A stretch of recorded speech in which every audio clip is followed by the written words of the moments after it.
you very much. We have 15 more minutes before we move to the next session. I have received a lot of papers here with questions, which just proves what I was talking about earlier. I have asked any feedback, quiet, papers are being asked. So that's fine, we'll still proceed. The idea of the meeting though is feel free to lift your hand and ask them directly. But I'll still read the questions now. Now, since we only have 15 minutes left, I'll reduce the speaking time for the panel to 2 minutes. Okay, so that we're straight to the point. And I would like to read all the questions I have here, but then I've also seen a few hands have gone up in the audience. Could those hands just go up more straight so that I'm sure? All right, the first one I saw was Kasapo. And then I saw you, Josiah, but we'll do ladies first. So we'll go to Matilda, and then lastly, Kasapo. Hello? Hi, good morning. My name is Kasapo Kawaida. I'm director. Yeah, so I just I wanted to say this. Masuka, sorry. Said a lot of the things which I wanted to comment on, just to talk about how I feel culture plays like a major important role when it comes to these issues of being assertive.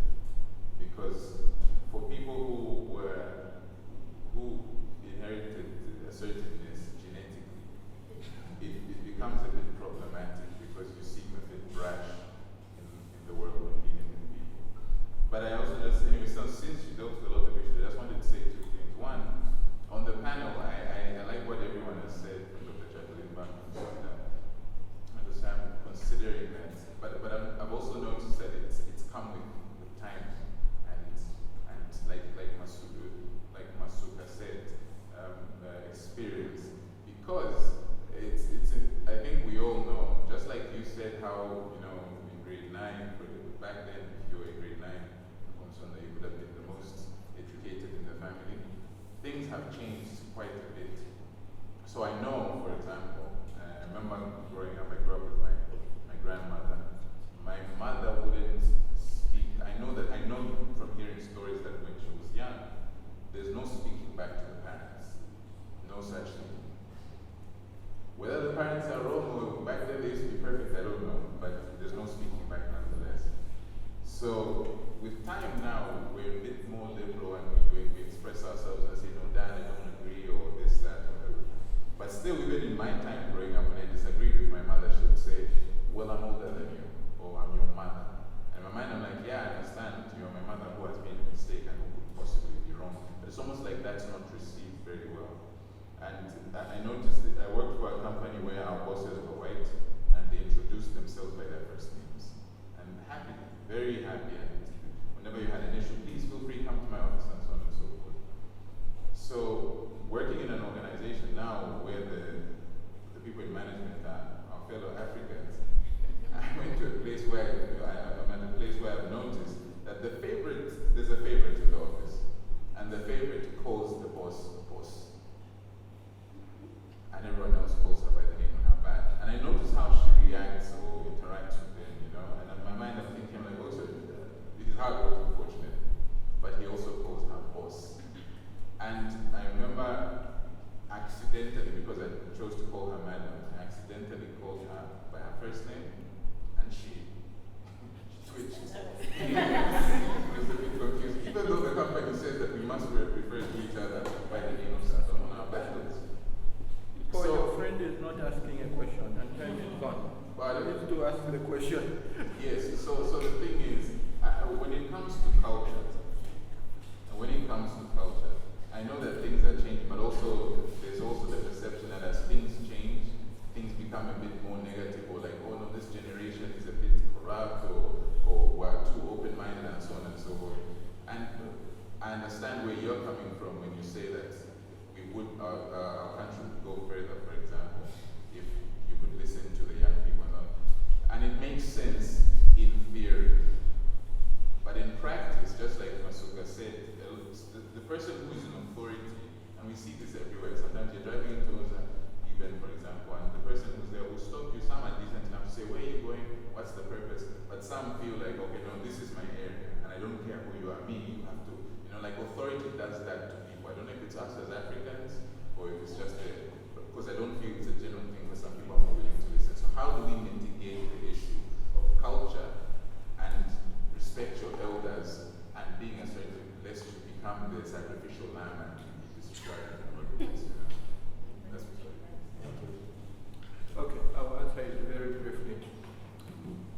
I don't know why we want to get stuck up in these issues. On one hand, we're embracing internet and everything, and we WhatsApp and everything. And then on the other one, we want to get stuck in traditions. You need to choose. If you are working for a multinational company, they have a certain set of values. You have to understand them and make sure you perform to that. If you are working at my farm, maybe we can talk about culture, because maybe I've employed you as a relative. If you are working for a multinational, this Zambian culture we talk about doesn't fit. You have to perform.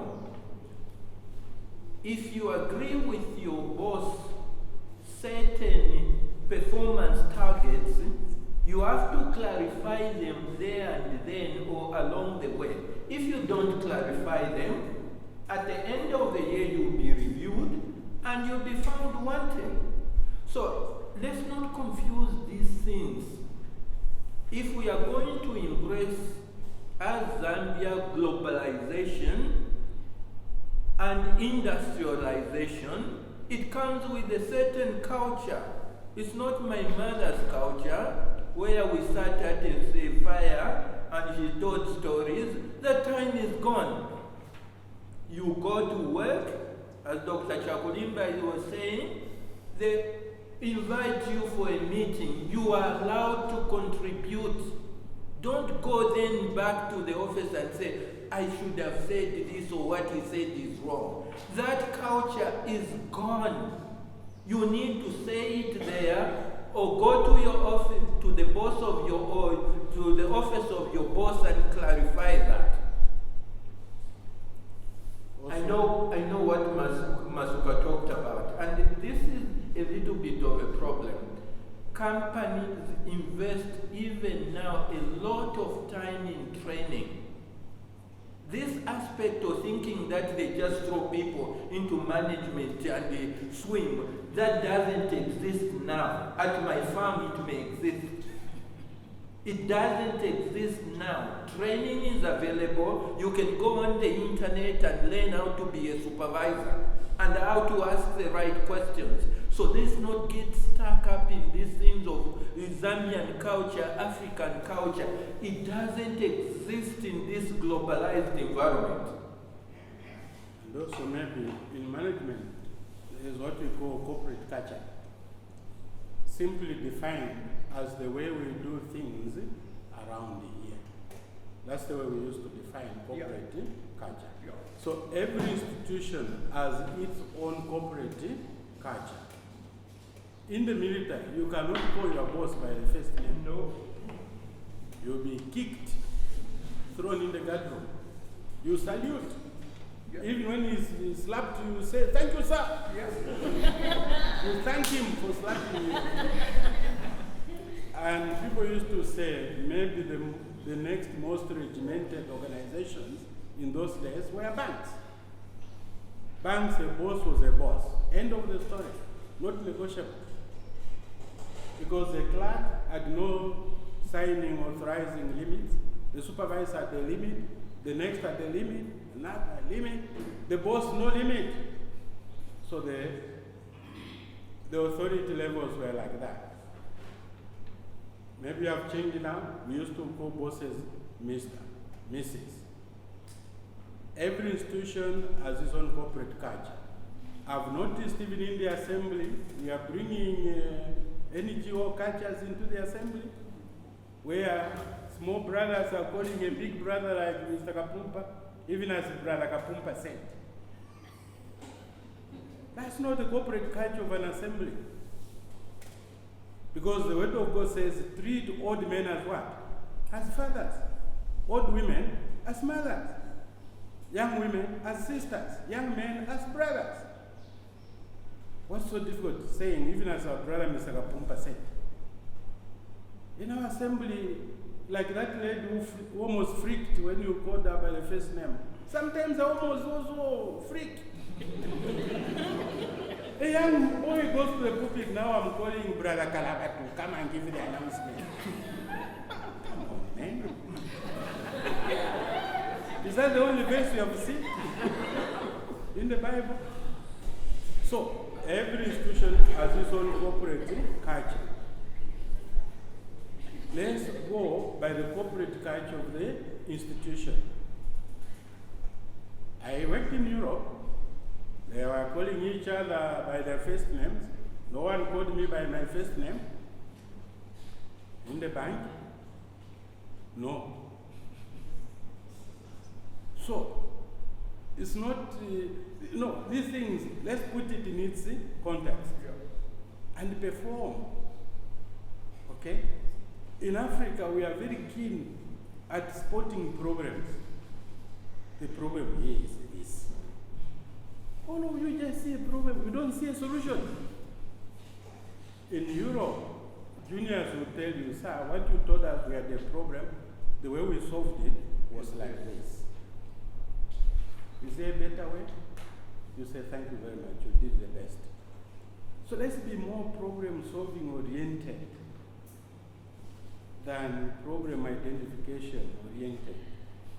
And let's not mourn. We don't wake up for St. John, man.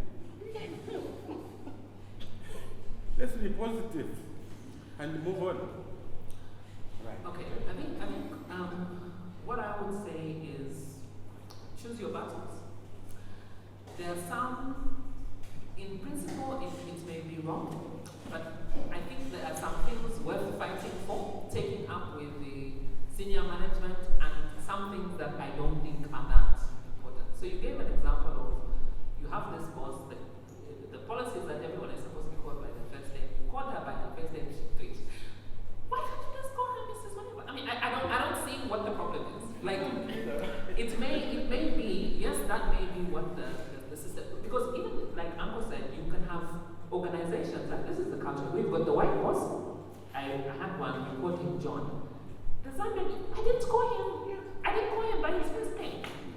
So yes, in some other companies, yes, it's true, you've got everybody must be called by their first name. It depends. Some companies enforce that and it becomes a problem, especially if it's a multinational, it becomes a problem if you've got one Zambian boss or one department and they're not conforming to what is the corporate culture they wanted. If you go to PwC Zambia, you go to PwC Botswana, Bangladesh, it's exactly the same.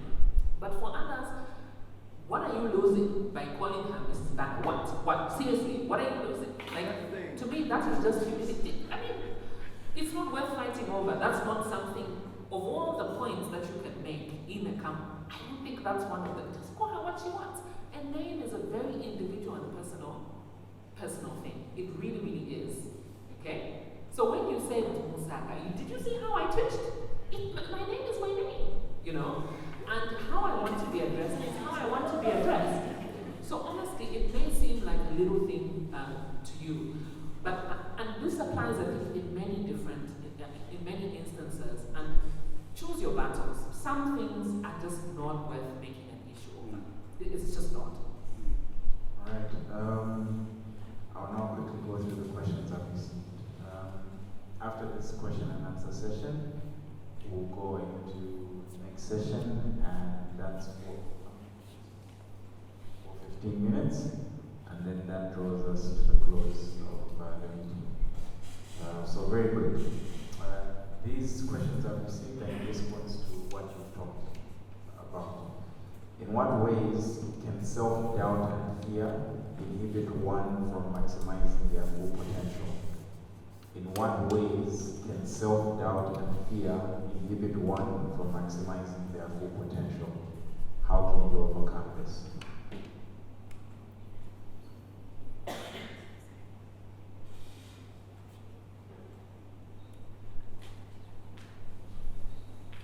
So, well, how self-doubt and fear can inhibit one's potential? Correct? Yes. So, let me say this very simply. You have to know what you are good at and do it to the best of your ability. If you don't know what you are good at, there are many ways of finding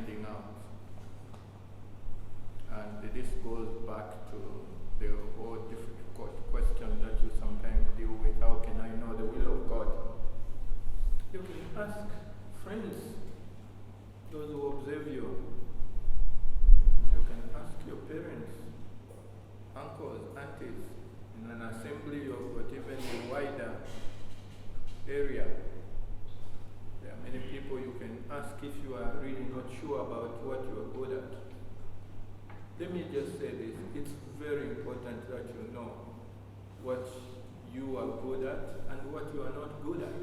I know what I'm not good at, and I don't like to do that. If you don't know what you are not good at, you try to do other things in life. And when you hit a hurdle or you fail, you become very discouraged. So may I simply suggest to you that at a certain level in your development, in your life, remember what Dr. Chakulimba spoke about. A qualification just gives you a basis on which to improve on or do other things. Once you have done that and you've looked at other things in life that you want to do, choose a path that you want to go and do that to the maximum of your ability.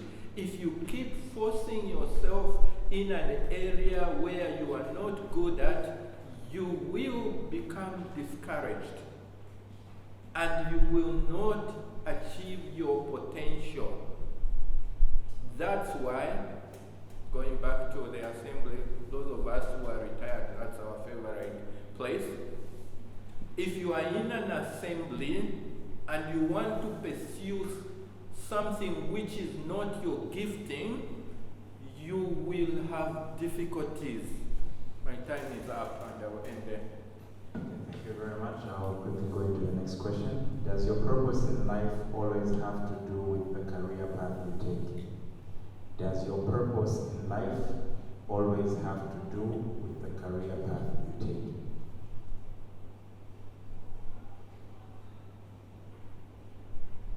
Does your purpose in life always have to do with the career path you take? Yeah. Proverbs says, chapter 3, verse 9, honor the Lord with your substance. So whatever your career, whatever your task, you are fulfilling the path where you believe the Lord has set you on. Acts chapter 13, I think verse 26, says David, after he had saved his generation, was gathered to his father by the will of God. So he had a generation to save. So whatever your career, at whatever stage you are, we are seeking the mind and purposes of God, isn't it? Do it to the best of your ability. Don't do things like there's something better elsewhere. In Bemba we say,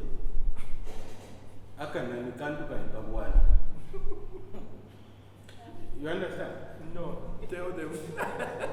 The relish is the one which is served you on the plate. You have been served the food with a certain relish and you are hoping it was a guinea fowl.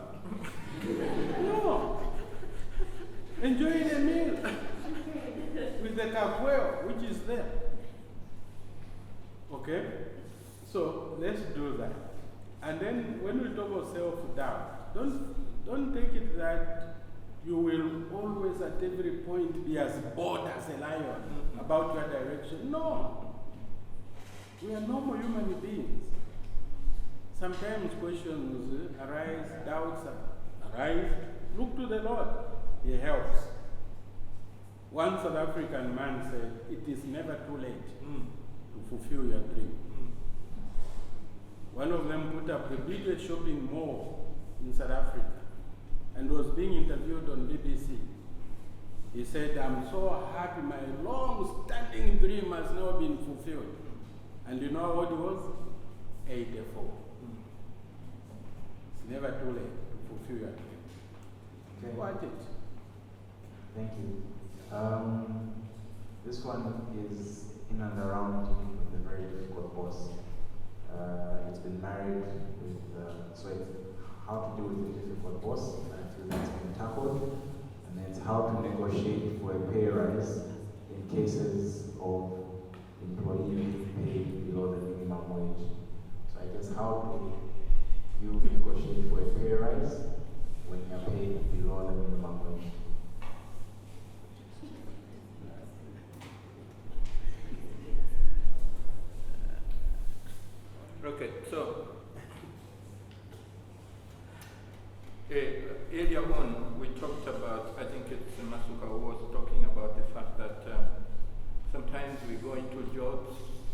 because you have to support family, that's something you have to do at that particular point in time. And it is true that sometimes you may get in a job where the wage is not satisfactory, and it could be below the minimum wage. So first for Christians, and if there are others in the audience, we can address that. The key is to do everything as unto the Lord. So you do that to the best of your ability. Your bosses should see that which you put into the work. Okay? So at my farm, if there is a drought, we all see there is a drought and maize has dried up, and we say, I think we are in trouble. If you're working for ZCCM or something, it's different. But you work as unto the Lord. In organized organizations, there is always a process for setting wages. If you're working on my farm, my wife and I discuss. But if it is a corporate organization, there is a process of rewarding employees. And there is no one individual who decides that. That company has to be a very bad company. There is a process of review. At least in my organization where I worked for the whole of my life, I set wages for my staff in line with the guidance, and there was a review process in 2 levels. So I think this thing of a difficult boss, we are making too much out of it. It exists. I'm not saying it doesn't exist. But if it is in an organized organization, there are always ways of dealing with this. And for a Christian in particular, it should not be a cause that leads you, as Mr. Musonda said, to more and more poor performance. First work as unto the Lord, and then progress your grievances in line with the grievance procedure. Organized companies have that. Thank you very much. How best can one manage their time and all the responsibilities at home, work, and school? How best can one manage their time and all the responsibilities at home, work, and school?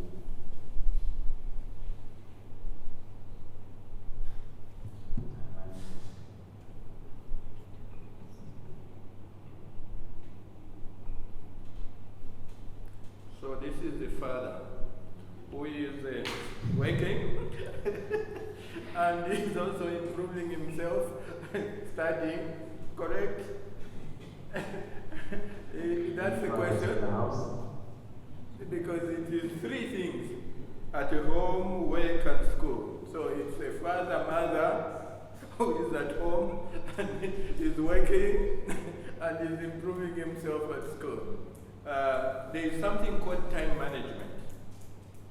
And I was glad that I learned this very early on in my life. And generally, I don't like people who don't respect time. Because you can achieve a lot if you manage time, and you can achieve very little if you are very poor at managing time.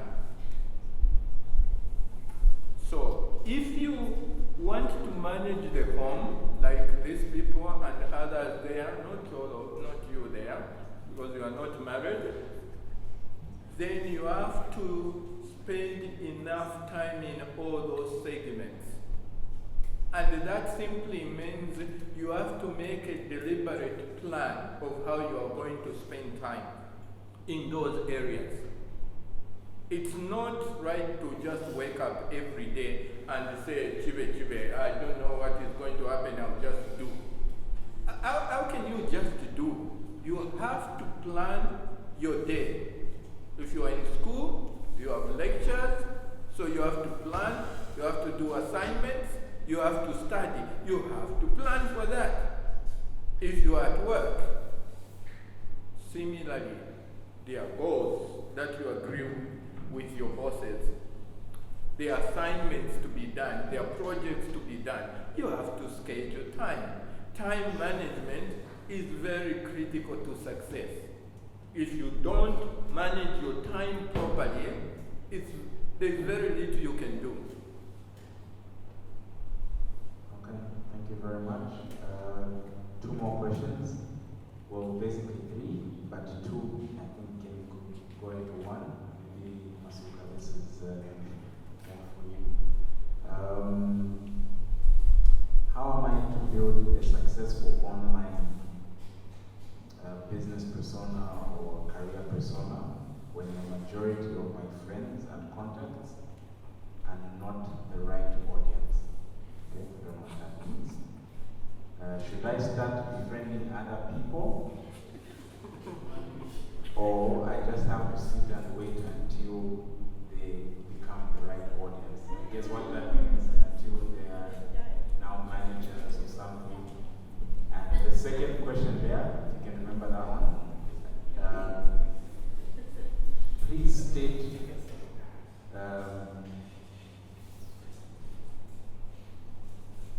what good LinkedIn has done for you practically, because I doubt it works.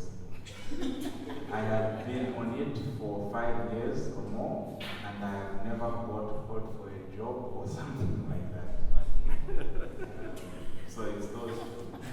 I can read the first one, you can tackle it, and then we can move to the second one. Read the second. Okay, so I'll read the first one. How am I to build a successful online business persona or career persona when the majority of my friends and contacts are not the right audience? Should I start befriending other people, or I just have to sit and wait until they mature into the right audience? The question isn't very clear, because it's not, I don't know whether they want to magically create something from the, I don't know. I don't think they are clear themselves on what they mean. However, there are different online platforms. From the way that the question is phrased, I'm assuming they're talking about Facebook. Okay? So that is the people whom you are friends with. On another platform like Twitter or Instagram, it's more related to the things that you talk about and the things that you are interested in. So the people who connect to you, it's based on what you're talking about. So if you're always talking about food, the people who are going to follow you are those who are in that business, who are interested in hiring somebody, you know, if you're into catering or something, those are the people who are going to connect to you. At the same time, even if it's a platform like Facebook, there are Facebook pages, there are groups. So for instance, there are all these different food groups, recipe groups, and so on. So you can have your personal friends who are following you, but you can be engaging in these other groups as yourself, or if you have a page, as that page, you can be communicating, and depending on what you're talking about, you will then attract the people who are interested in your business. So for instance, you go on to Foodies of Zambia, always you have people posting there, I'm looking for a caterer. If you're there, you quickly jump in, yeah, this is my number, you create one of those little posters, you post it there, so people can save it and they have access to your number. So I think there's so many different ways in which one can engage. So if somebody is serious, I think that's not, if you're genuinely interested, I don't believe that that would be an obstacle if they're serious. And I think there's no business where you passively wait for customers to come. Like, that doesn't happen. Whether you're selling on the street, if you sit there and no people are going to come, you see those people, hey, come and, you bus conductors wanting people to come to you. You have to put yourself out there. So, whatever it is that you're selling, you want to get into business, the folded arms that sitting behind, I don't know people, that person is not serious with business, because that is not how business works. You have to go and look for customers, you go and talk to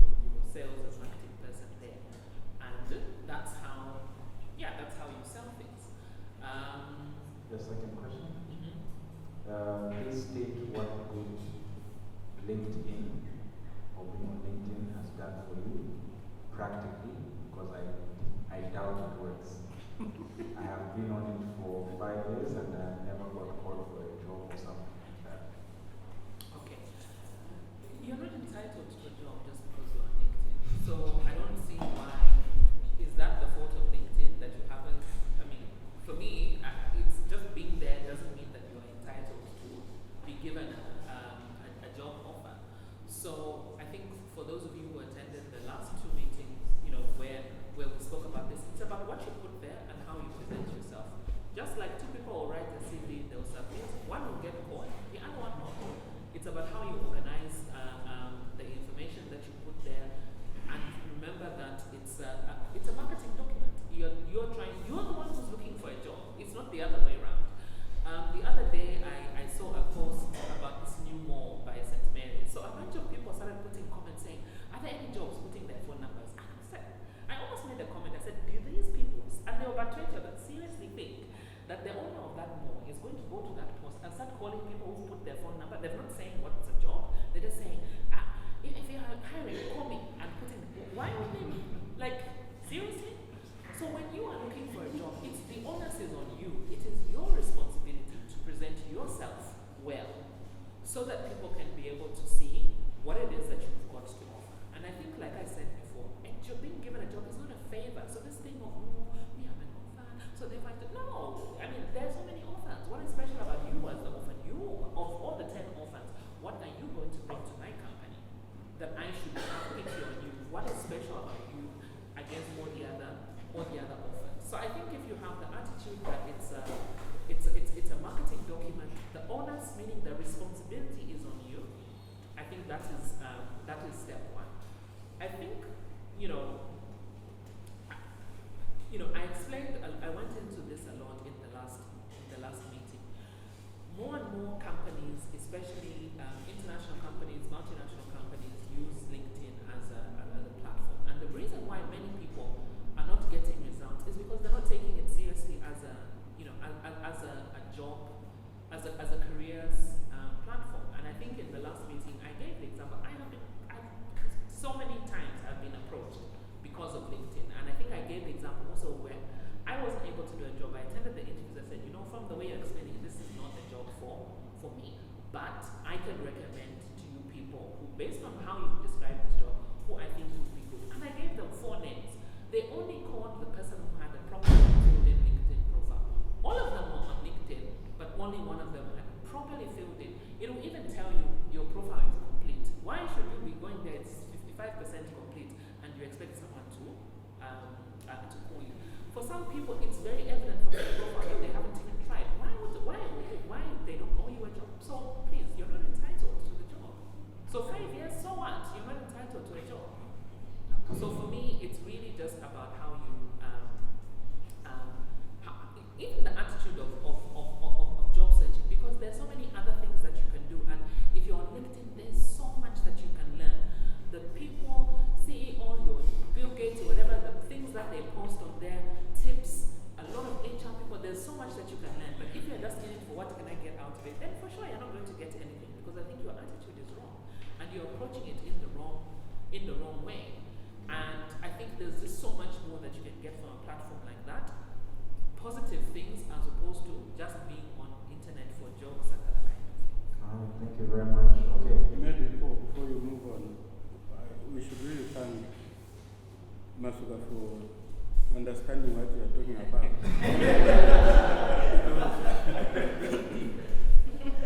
Because it's like you are still looking for more friends. You don't have friends already. Somebody wrote to me, I want you to be my friend. I said, no, I have enough friends. This one, we exchange, I'm just on WhatsApp. We exchange a lot of Zesco tariffs increase. So, and you people, don't think this social media is a new thing. Go and read Acts chapter 17, verse 21. There's social media there. So, we shouldn't think we are so we shouldn't think we are so sophisticated. No, the word of God is way ahead. LinkedIn, I'm not on it. But I've seen it from my daughter, Phoebe. It works. Yeah, I know that from Phoebe. The number of times she has been approached by various international organizations for various things, and behind the scenes, my wife and I work like unpaid consultants. You know, sometimes I even help Google about this company and say no. So it works, but it seems to be working more from a certain senior levels upwards. I don't know about the lower levels.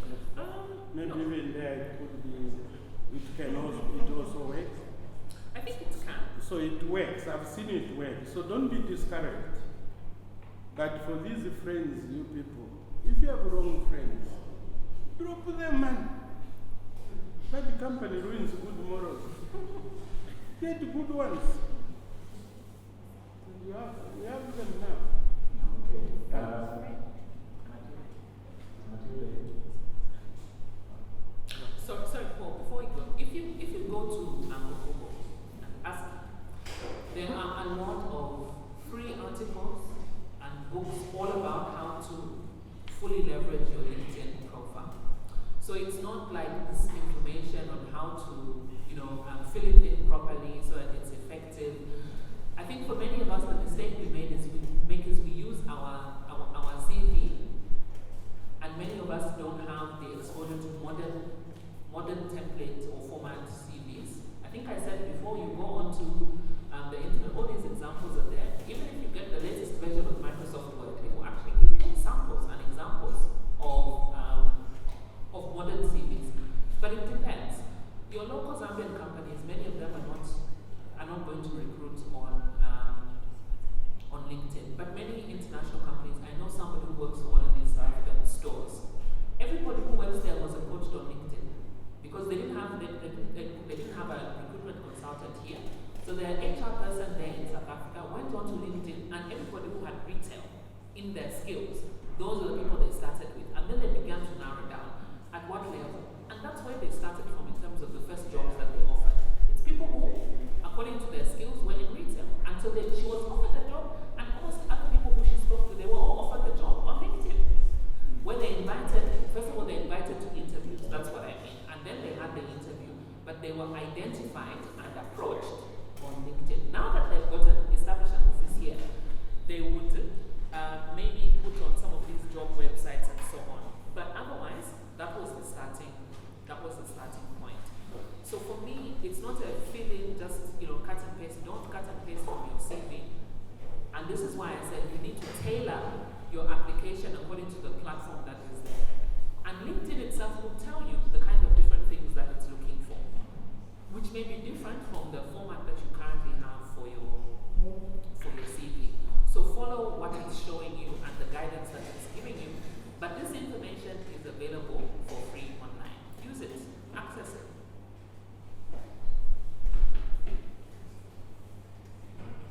Sorry, if you see me going, I'm not running away from questions. I've got another appointment at 14. Otherwise, this is a very good forum. And please pick something from what is being said here. It's being said in very good faith. You would normally pay for what you are hearing. A lot. That is free. Through an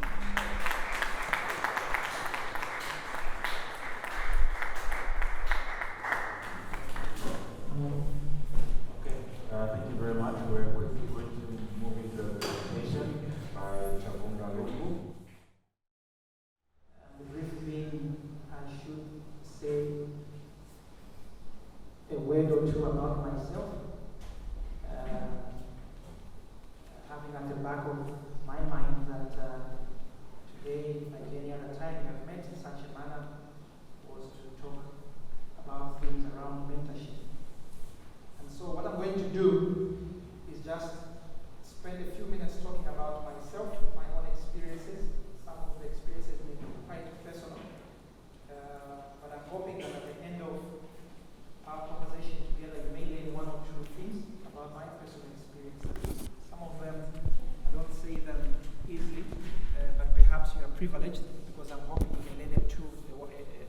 two from there. And after that, I promise you, I'm just going to run through the slide. It's not a long slide. And I made sure I did the slideshow before you saw the number of slides in the show. Because I know when people are presenting, I like to look at the number on the bottom left and say, hey, 90 slides. There are only 2 slides in there, and we'll come to an end. So for those of you that may not know me, my name is Chavunga Lungu. I'm not quite particular about how this group calls me for this conversation today. You can call me Chavunga. You can call me Mr. Lungu if you like. Where I work, we call each other on first name basis. I do struggle with a few individuals within the organization just because of age. So I tend to find a careful way of addressing them. But you can call me Chavunga. My MD calls me Chavunga. When she's happy, she calls me Chav. And I know that she's happy when she's called me Chav. I've done something that really is good. So I started my career in an advertising firm about 15 or so years ago. And the job that I had then was a very simple job, but a job that I still consider quite close to my heart because it opened a number of doors for me that I think had I not done that job, perhaps those doors would not have opened the way they have opened for me. So my simple task at that particular time was to sit behind a radio and a TV and record adverts. And record how long those adverts played, and record the quality of those adverts. We'd have data sheets and we'll be capturing that information. But within a few months of doing that job, my supervisor then saw it fit to promote me. That's within a few months of doing the job to be a data analyst. That meant now I had to supervise a team which was doing the job that I was doing, and then get the information and put it together and make sense out of that information. So this is information that was for our customers who were the corporates from various sectors, and we will give them audits concerning their advertising share of spend. So we did audits on if their adverts were running and what competitor adverts were running, and we gave them monthly, weekly, or sometimes daily information of what was happening on the money that they spent in the media. So I did that job for a while, but then after a short while, I was promoted to go into what was the marketing department of that particular organization. That organization was called Saatchi & Saatchi at that time. It's a global advertising agency. I spent 4 years in that organization, and then I moved on to another organization of a similar nature, where I was employed as head of customer service. So I had a small team that I was supervising, but this time around, my task was to develop communication strategies for different organizations. And these organizations varied again from different industries. Some were coming from the insurance sector, the financial sector. Some were FMCG companies, as fast-moving consumer goods, and some were service providers. So what we simply did is we would develop communication plans for them, we would develop marketing and advertising ideas for them, and would run these marketing campaigns for them, and in some instances would go on to measure the success of these marketing campaigns for them. So I spent 4 years in that particular organization, and at the end of that 4 years, I moved. I consider myself lucky because everything I have been given to do, I have not taken lightly. And as a result, I tend to easily be noticed by those around or those that I'm offering a service. So I moved to the bank, Stanbic Bank, where they, at the time, were in the process of extending their marketing unit and were looking for a marketing manager.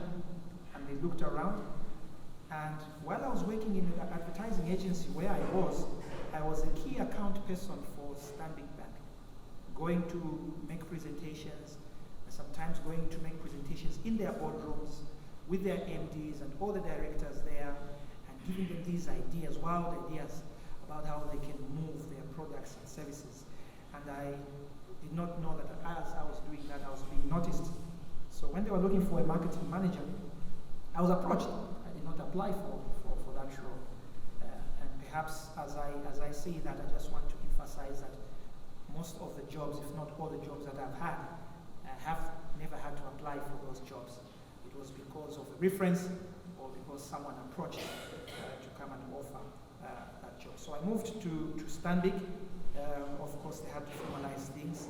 I remember being in an interview and answering those questions, and the one who was from HR at that time was asking if I'd ever worked for Stanbic.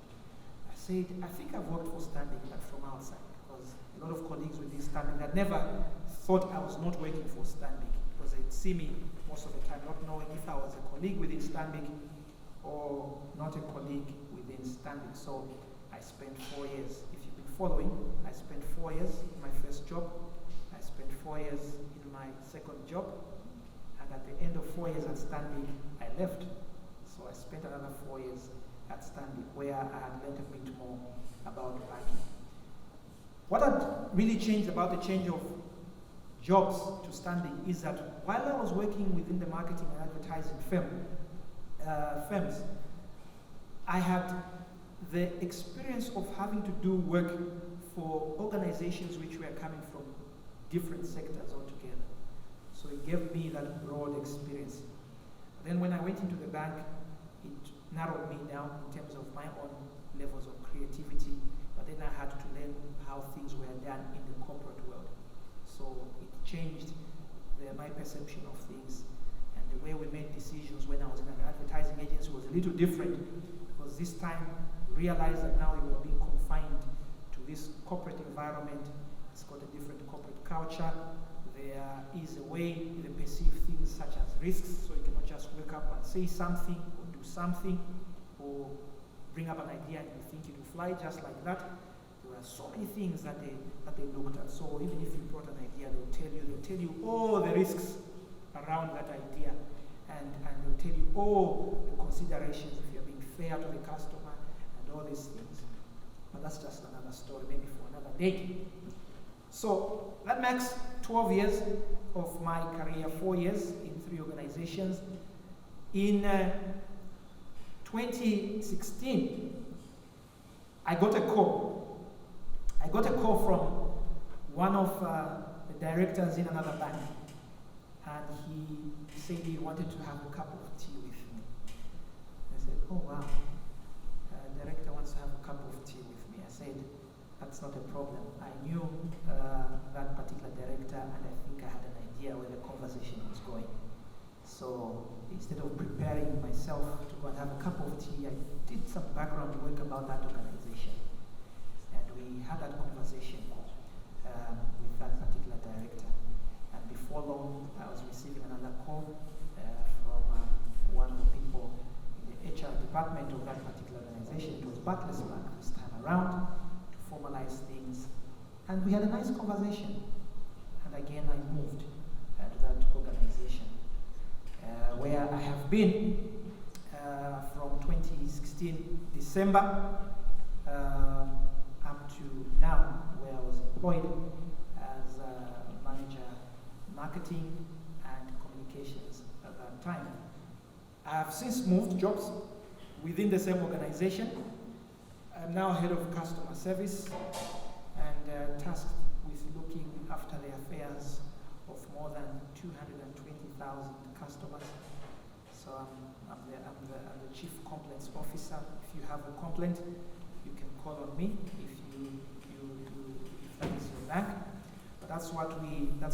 Apart from that, I do a few other things as a result of things that I've been interested in my career. So right now I serve on the council of the Zambia Institute of Marketing, what you would call as the board. I am a council publicity secretary for the Zambia Institute of Marketing. It's a regulatory institute that regulates the running of marketing affairs in this country. As a result of that, I'm also on the committee, the Marketing and Publicity Committee of the Zambian Institute of Purchasing and Supply. I do a few other things out of interest, and this is a way of growing my own career. Now, I heard earlier a lot of questions that were being asked around our careers, and as we are growing and as we are progressing. And it was needful that I give you that background so that you just understand where I'm coming from. And my belief around career, first of all, is exactly what I've said in that little corner on the top right corner there. It says the way to the top is zigzag. And I think it's made sense for me. I know that there are many that will get to the top just like that. But there are many others that get to the top not using the routes that they would have loved to use. And sometimes you've been thrown off what you think has been your career path. That is very true, especially within the corporate world. And so, what I want to do is in the next slide, just give you a few things that perhaps you should be thinking about as we are coming to the close of this session, around how you get to the top, and a few things that you may face and how to deal with those things. And I'll make reference to my very own personal experience also in some of the things that I've experienced along the way in my 15 or so years career. The first thing that you see there says, start with something. And I said anything, because we believe, and it is a good belief actually, that when we are coming out of college and coming out of university, you are trained to think in a certain way, and you are trained that you're going to have this job. The mistake that we make is that we're going to have this job the moment you come into the institution. But it is never so in the real world. Yes, the organization, the schools and the colleges and the universities teach us to be managers. But you not start as a manager. You may not be lucky to start as a manager. You start from the bottom. And it is important that you start from the bottom, because it is at the bottom where things happen. And it's the bottom where you learn patience. It's at the bottom where you learn skill. It's at the bottom where you learn that there are things that happen that you come to then be aware of when you're a little older in the organization, and you know when people who are then at the bottom are telling you stories, you know that it is stories that they're telling you because you have been at the bottom.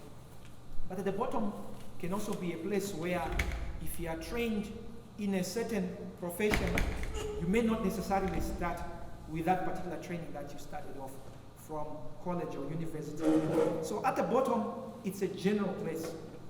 It's very general when you go into a corporate institution. So you find yourself doing very general things. Things sometimes that may not be aligned to the things that you have graduated from your graduation. And I think that's an important thing to learn. Because once you learn that, you will learn never to be frustrated in the thing that you are doing. But secondly, you will see, I don't know if I can see what is written there. I'm edging at my, okay, it says be a general player. What I've been talking about in what we had earlier there, it says be a general player. So we said we start from anything, but the next thing you're going to learn is that you have to be general. You will be a general player. Now, with that point, I did actually try to develop it this side. So what you see is the corporate structure of the organization. It is very big at the bottom. It is very narrow at the top. Because at any particular given point in time, you always have one MD. We all want to be MDs, don't we? We all want to be MDs, don't we? And they're still quiet. I want to be MD. At least if it's not in any organization, I'll be my own MD. So, it is very narrow there. So where we start from is usually at the bottom, which is low in terms of your entry. Then you get into middle management. Then you get there where it is high. You'll be director or at least some vice president of some kind. But what you'll find within these organizations, and at least what I've experienced on my own, is that at the bottom, it is very general. You are a general player. As you are growing, You will learn that you get into a place of middle management and you become a bit more specialized. So they will call you because you are specialized in an area. And perhaps within this particular time, you would have known what master's program to do here. There are those that are lucky, they just finish school and they proceed into doing their master's program. I'll tell you my view, and it could be wrong. And you see, because in an organization there's neither wrong nor right, but this is how I look at it. I love to look at someone who takes a first step into the organization, they do their first degree, and they learn, and they learn, and they work for a year or two, and then they do their masters. That's the way I look at it. Why? Because I think they know what they're mastering in. Okay? So what you're getting into now, into middle management, as you're mastering, is you're becoming a bit more specialized. You were a general player, you are knowing where your strengths are, and now you're becoming a bit more specialized. I tell you what, organizations are interesting because you lose this specialization. As you're going up, you become general once again. So an MD is not specialized in anything. They could have a particular skill and they could be good at it. But because they are MD, they are now a general player. So they will know things about operations. They must be a master in things about technology. They will know things about finance. And please do finance. Don't run away from finance. They will know things about engineering. They will know a thing or two about each of the things, each of the departments within the organization. They become a bit more general. That is what happens. And it's important that you take note that we become general as we are growing in the organization. The next point that you see, I can't see from here, the next point that you see, I put there, is one of those things that we never want to do in organizations. Is never to volunteer free time. Often organizations, when they are employing, they will ask for experience. So you see these adverts, it says we are looking for graduates.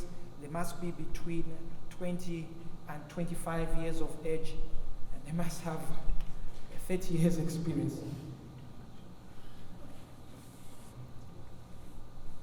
Pause has made my work easy. It says I can actually move this thing around. Looks fine, but I can move it. So you must be 25 years, but you must have 30 years experience. So you see these adverts, and you're wondering, I'm just coming from school. Where am I getting this experience? Organizations know that you are coming from school. Organizations know that you've never formally worked before. But organizations also do appreciate what you've put on your CV concerning experience. So I tell you what, if on your CV you've put that you were a prefect, or you were a course coordinator of something, or you did internship of some kind, everything counts for experience. And organizations do look at those things. So when I'm saying volunteer free service, there are times when you are in school and you're going to an organization and you are looking for internship. It is okay to say, I am ready to work without a pay. You get it? It is okay to say, I am ready to work without a pay. All I want to get is experience and to put it on my CV and volunteer that time and do that service. I know it sounds very easy when we're saying it here, but those are things that accumulate on your CV. Those are things that then are added to your continuous professional development in the corporate owner. They really, really do matter.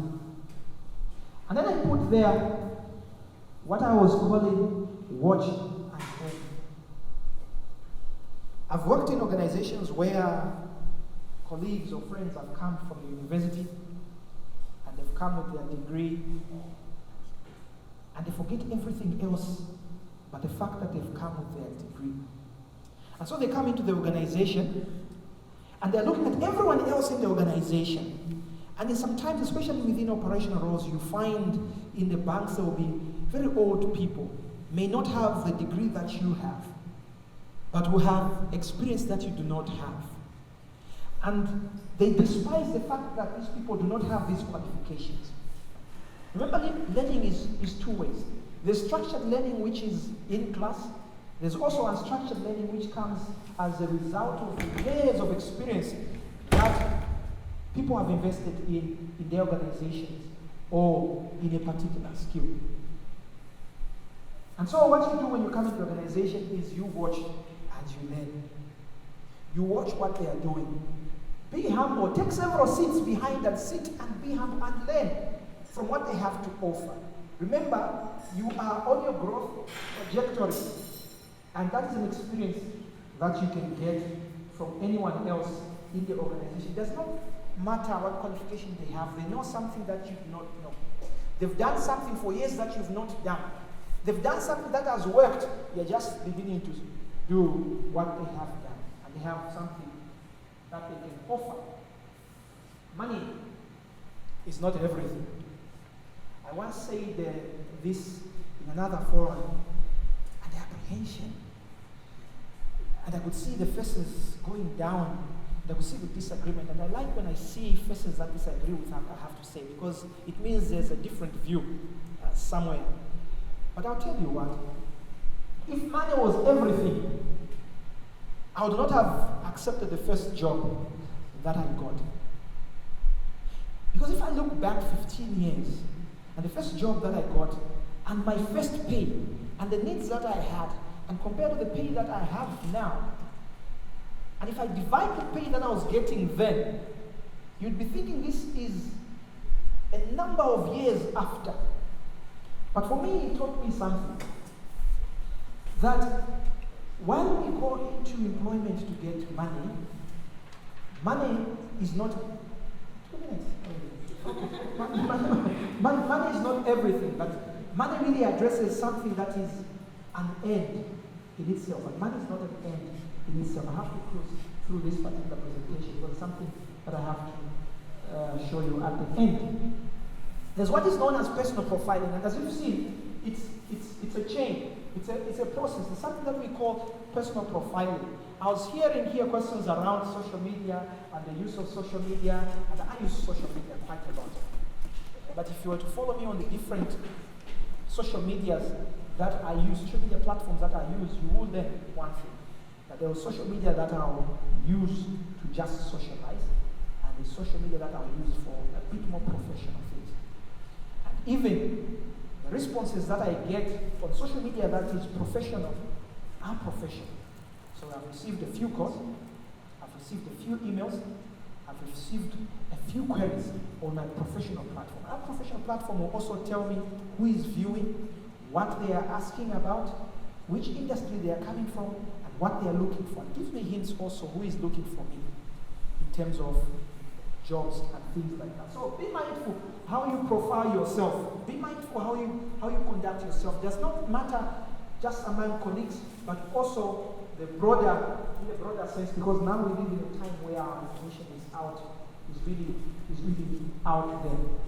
Harness your unique set of skills. We all have a unique set of skills. I'm different from you. You are different from me. I do not speak like you. You do not speak like me. The courage that you have when you speak is different from the courage that I have when I speak. I'll be thrown in a meeting with people I do not know. 1,000, I will address them. You probably not address them. Or you'll be thrown into millions of people and you can address them. We all have a different set of skills. Please harness those skills. They may not look like they mean anything now, but you will realize that as you get a little older in the corporate ladder, you will learn that these skills will actually matter. And it says here, know your elevator or your elevator speech or your elevator pitch. We all have that 1 minute moment in time where we meet someone who's very important in life. I wonder what you tell them. It could be in a place of work. You are in the elevator, you are with the MD, you only have 30 seconds to talk to the MD. What do you tell them? Do you tell them how big your following is on Facebook? Do you tell them how lovely their hair is looking? Or do you tell them and ask them if they are Manchester or they're Arsenal or anything like that? So that elevator pitch or elevator speech is that 1, 2, 3 seconds that you have to sell yourself. So this where I work, we have 900 of us.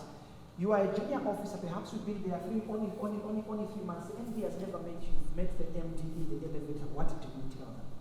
That makes the difference.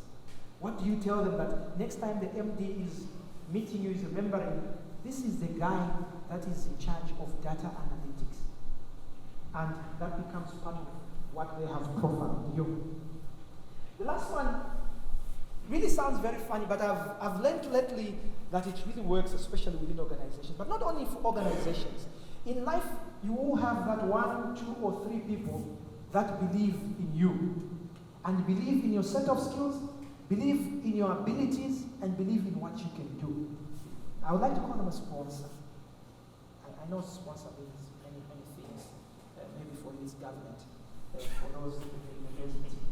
And what I want is sponsor who's also withdrawing their money. They want to come and recover their money when you start working. But you have that one person, a sponsor. That one who believes in your abilities. That one who, you are not in the boardroom, remember. And perhaps for years you'll never be in the boardroom. But perhaps they go to the boardroom. And when your name comes up in the boardroom, they're able to say, Chavunga is able to take on this role. I know Chavunga can do these things. That is that one person. It could be even in society, it's that one who believes that you can do these things. And it's important that you identify that one person. It means how you conduct yourself in front of them, or how you convince them concerning the things that you do, whether it's your presentation, whether it's what you've learned, or the things that you do at work, really matters in their presence. But you see, the last thing that you see is that loss is inevitable. What I've not done in this whole presentation when we were going is that I was not showing you that there were points at times when there was loss in my own personal life. And this is where we become a bit vulnerable, when you are now telling others about the things that you cared about so much, but they did not work to the extent that you wanted. But this is what happens. Loss teaches us humility in life, because it brings you down and it makes you humble. It makes you realize perhaps you are not the best that you are in that particular sector, in that particular field. It makes you realize perhaps that there's someone who is even better than you. But the second thing that loss does is that it teaches you pain. And we know that out of pain is then the reason that I should not lose again, and you try and do a bit more. And you try and learn from the experience of loss. But loss does teach us resilience as well. But not only does it teach us resilience, loss teaches us experience. And because of that experience, then it defines that which is a true character. So it is out of moments when we have lost where we learn the true character of someone. There are some people who, when they've lost in one thing and they go down and never to come up. And the others who have lost it because of their lost experience, they come up and they do exploits. What is motivating them? The fact that they had lost in life. So I gave you my 15 years career, the things that I was talking about, the things perhaps that I've achieved, the things that I've done, the fact that I've never had to apply for a job, I've only been called for my job. I've not given you the moments in my life when I lost and I was really down, and I asked myself questions, why is this thing happening to me? So perhaps I can share 3 of those. In my first year at university, I did not qualify to go to the second year. And I left, and I went and cried for another year. And my parents were asking why I was crying.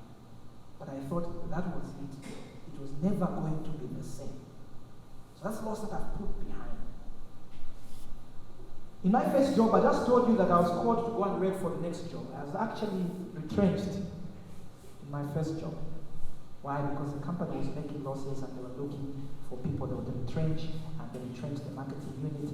I was young, I was retrenched. It was just about 8 months before I got married. A lot of you don't know these things. Because I was just looking happy. I'm about to get married. One of my friends asked me to say, so what are you going to tell your would-be father-in-law? That you're not working. But as things would be, the before we even went through that particular conversation, I was called for another job. I got married. Marriage is a wonderful thing. And within 1 year of marriage, I had a child. Within 6 months of having that child, I learned that my child had cerebral palsy. It's something that I was not expecting. But all those are moments in life that weigh you down. But as I've told you, all these are moments that you become vulnerable, but you learn from. And I'm hoping that if you have a moment where things are not working, you're not getting that job that you're looking for, you've gone into a job and they've thrown you in a department which you did not want, you've learned finance but they've thrown you in procurement, and you think that is a moment that is bringing you down, but it's a moment where you can experience something. And then, I talked about a sponsor, so I would like to end with this one here. Whatever happens, this is my motto. Keep moving forward. Whatever happens in life, and I think it's biblical also. That's what the children of Israel were told, isn't it? Keep moving forward. But this lady is known as Carla Harris.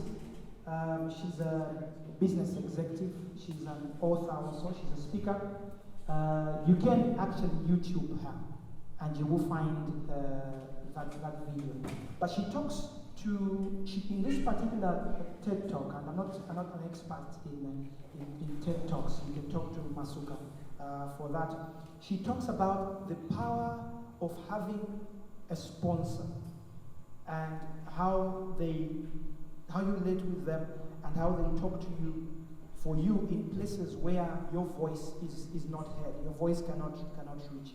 So there are times when you're growing up within the organization, you are a junior officer, you do not go to the boardroom, you've got nothing to do with the boardroom, you haven't reached those ranks, but your name comes up in places such as those. Or in the corridors of power, what is your sponsor saying about you? So you've got an extra voice that says things that you would want management to know about yourself that perhaps you don't have an opportunity to say because of your ranking in an organization, but this person is there and they are saying these things on your behalf. Why? Because they believe in not only your abilities, they believe in your skills, and they believe in your demeanor, they believe in just how you approach things, and these are the ones that make things happen for you. That's just one of those things that you find within the organization. Mr. Lizu will have to leave it here in the interest of time.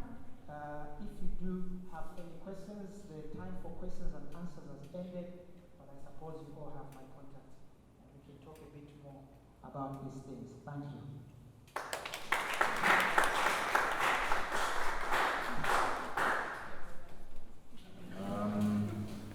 Thank you very much for being here, for being bearing.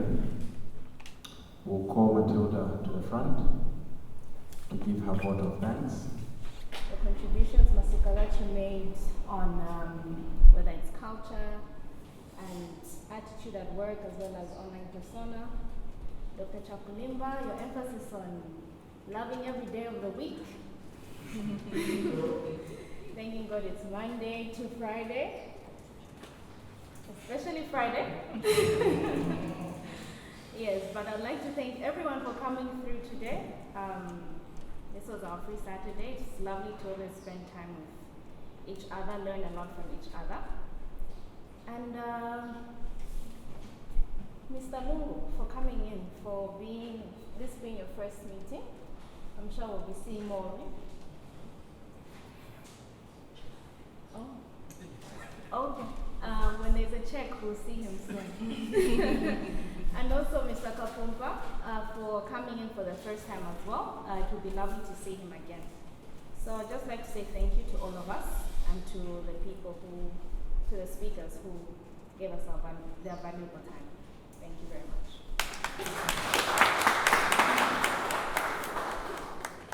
As usual, I had prepared a whole speech. But I've left my book right there because we are completely out of time. Or maybe I should also just speak from my heart. And what I really want to say to everyone is thank you. Thank you so much for coming through. I have seen a lot of new faces that we haven't had at the meetings before. Some that we haven't seen for a very long time. It's good to have you back at the meetings. And I really can't thank you all enough for how you've been able to be with us on this journey that we have taken. It started very small. We didn't see ourselves coming this far. Seeing the level that we have reached right now, I guess we have greater heights to look to. And we just pray and hope that everything will continue, not the way things have been, but I guess even to get better. Maybe before I go on, I'd like to sincerely apologize. Apart from us starting late today, what I think I should apologize for is the December meeting that did not take place. Now, we had planned at the end of the year to have a meeting, like we did the previous year, to just close the whole year all together and see how we could put one or two things in place. Now, the meeting didn't happen. It was scheduled for November, scheduled for December. Thankfully, all in the Lord's time, we've been able to meet today. And the reason why I thought it was best that I take the minutes to apologize is because I think the reason the meeting didn't happen was my fault. Now, when we started the meeting, it was nice to see the journey, by the way, Liz. Thank you very much for what you managed to put together. I was not expecting it. Quite overwhelming to see all that. But when we started, it was basically something that was born out of a general desire to want to add value to people's lives. And that's how it had worked all along. When it came to people to come and speak, when it came to provisions for the meeting and all those things, we basically went before the Lord, asked, prayed, and the Lord always came through for us, revealed things, and put things in place. When it came to the December meeting last year, I think we had reached a point where now it was like, we really know what's happening. We got this, So speakers, they were at our fingertips. We just called them and they could come. So speakers were sorted out. Venue, we found some venue somewhere there, ready, everything was in place. It was a beautiful place, everything was fixed. Things for the meeting, it was so planned. We were just going to come and have such a flamboyant time and everything like that. But then slowly things started to change. He was talking about losses. I think we should sit down, instead of and write a book. Yeah, I think we can write a book on losses now. Now we are authorities in that area. So first of all of a sudden the venue didn't work. Next, the speakers were just not available. It is after confirmations and everything like that.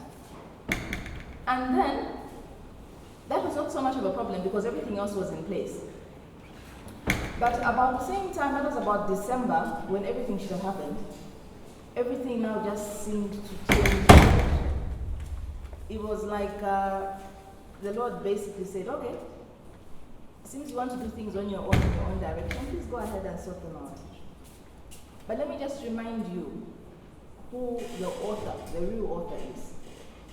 So not only did we have glitches here and there when it came to the meeting, what we had always been kind of counting on for the meeting in terms of supply, finances, and things like that, people would always ask, who pays for the meetings? And we always said the Lord always provided, because it was always a source of funds.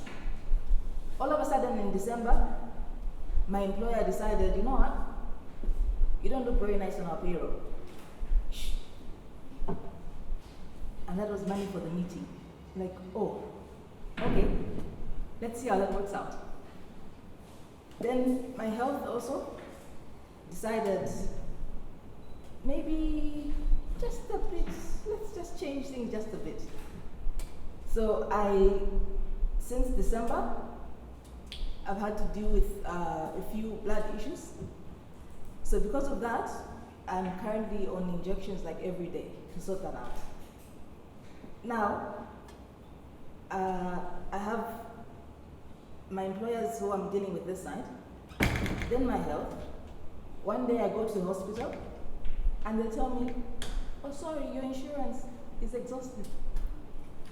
I'm thinking, oh, okay. Do you know that my injections cost 120 every day?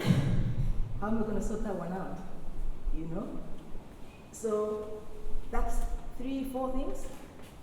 And I'm thinking, okay, let's see how things will work out. The month ended, we moved into the next month. I'm still grappling with the same issues. But when you read 2 Chronicles chapter 20 and verse 12, somebody please open the Bible and read it to us. O our God, without judgment, for we have no might against this great company that comes against us. Neither know we what to do, but our eyes are upon thee. Our eyes upon thee. Please read the last line again. But our eyes are upon thee. Plus the one just before that. Neither know we Neither know we what to do, but our eyes are upon thee. our eyes are upon thee. So now with everything that was coming down all together, I'm thinking, okay, thank you, Lord. Because this is a reminder to me that I should not be dependent on God for what He can do, but for what He is. You know, at times we tend to depend on God for what He can do. You know, like, God has given me a job, so yeah, I'll trust God because He'll give a job. God, I'll trust God because He'll give me food. I'll trust God because of that. I needed to reach a point in my relationship where, out of all I'd appreciated from the Lord, He wanted to bring me back to a point where He was reminding me not only to trust Him, like Josiah always talks about Moses and the road, where one day it's about the road. Now get your eye off the road and get your eye on the one who actually does the miracle, but not for the miracle that He did, but for the God who He is. And I think that's one thing I want all of us to walk away out of this meeting from. We have heard a lot. The mentors have taken their time and explained a lot of things to us. Things might not always occur in life the way we were hoping they would. And when they don't, let's not look at God for, no, let me trust Him because He gave me a job. Let me trust Him because He's given me a house. Let me trust Him because He has done this and that's God, He's a provider. No, He's more than just that. He is God. And He wants us to reach a point where we know Him and we appreciate Him for who He is. And that's the point that I've reached in my life. And when I get to a point where I really don't understand anything, what does Chronicles say again, Joe? Neither know we what to do, but our eyes are upon Thee. That's what the Lord wants us to do. Keep our eyes upon Him. Whatever situation you go through, you can come out of that situation as long as you keep your eyes upon the Lord. Things down here might not look the way they do. They might be bad, they might be good. But if you're keeping your eye up there, you will not see the bad that's going on around here. Whatever situation it is, if you keep your eye on Him, He will carry you through it. So I remember last time I think we were here, some people were students, now we are out of school. Graduates, congratulations by the way. Yeah.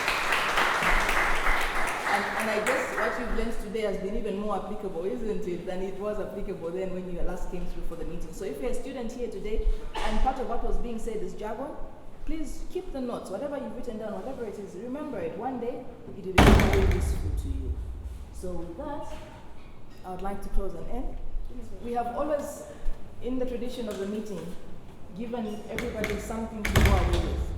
Now the reason why we give those things is not because we just want to give away stuff to give away. No. When we spend time together, we'd like to create a memory. Just a memory for you to remember where you spent time and how you spent it. And every time you look at that thing, may it remind you of at least one lesson that you have picked out of this meeting with us today. So, thanks to part of the glitches, we were not able to pay for the things that were supposed to come in time, but we have good news that they have arrived. And so the details that you put down on the register, the ones we'll use, we'll communicate to all of you and make sure that you get the things that you need. So, pause right there. So those are the pens that we prepared. Sorry that this time we only get to see them. We only get to see those. But, oh yes, yes. So those are the pens that each of you will get for having taken the time out to come to the meeting today. Now, those pens are a bit special. Not only do they come from the team's heart, but they like to encourage us to do two things. One, to write down. Whatever you do, whenever you can, whatever you hear, write it down, because tomorrow you may not remember everything, but what is written down, you can get back and recollect and remember what it is. So please, take the pens, do as much writing as you can. Secondly, those are USB pens. Yes. Am I also bring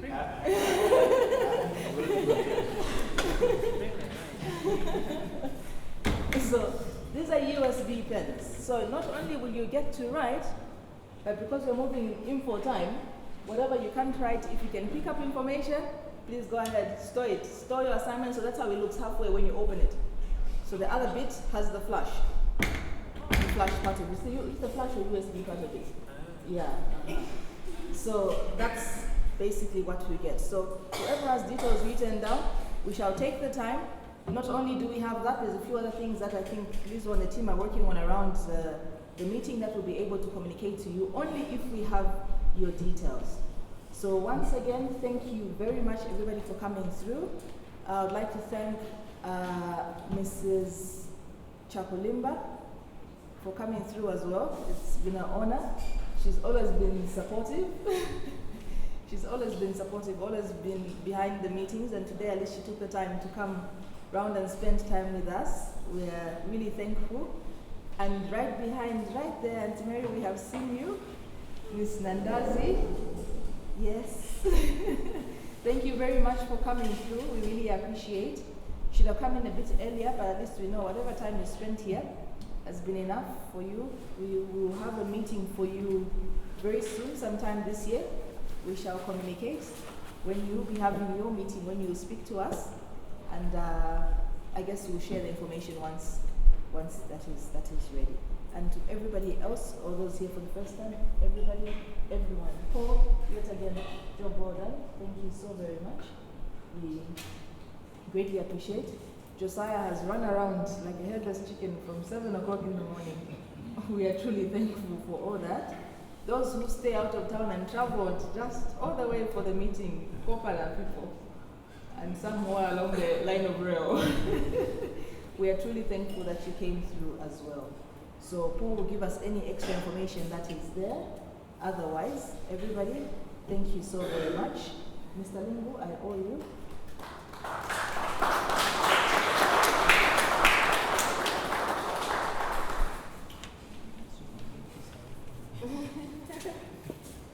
So this belongs to you. So thank you very much. We've always given away books to read, but now we want you to write your own story. Clearly, we might as well start with that book to write our story of losses and see how that one works out. So, Paul, thank you very much. No, I'm going to sit now.